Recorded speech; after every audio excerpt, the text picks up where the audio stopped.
So eto mga idol, matapos na matalo si former WBO and IBF Intercontinental Champion na si Prince Albert Paggaras sa kamay ng bagitong Australian fighter na si Billy Polkinghorne sa Australia via unanimous decision, ay muling binanatan si Albert Pagara nang dahil sa natalo ito sa kalaban na isa pa sa mga hirit ay tila nagkukulang na raw ito sa disiplina nang dahil sa hindi nakuha ang timbang sa pinag-uusapan sa 135 pounds lightweight division na ang dating matigas na boxer.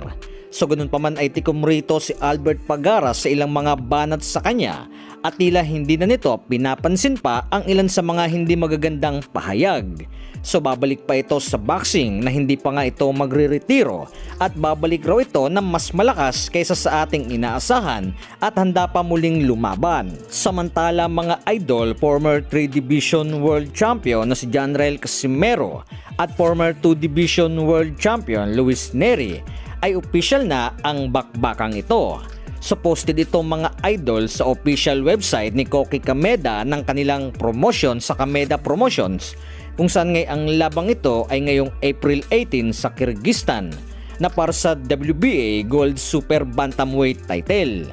Well idol, isa ang bakbakang ito na hinahangad ng karamihan nang dahil sa malaki ang potensyal rito ni Angas ng Pinas Janrael Casimero na muling makilala na pagmakuha ang panalo kay Luis Neri ng Pantera ng Mexico, kung saan sa ranking na ito si Neri ay pasok sa Super Bantamweight at nasa rankings din ito ng Featherweight Division. So 122 ang bakbakang ito mga idol, kung kaya't kinakailangan dito ni Angas ng Pinas na makuha nito ang tamang timbang na para na rin makuha ang nakatayang titulo sa bakbakan.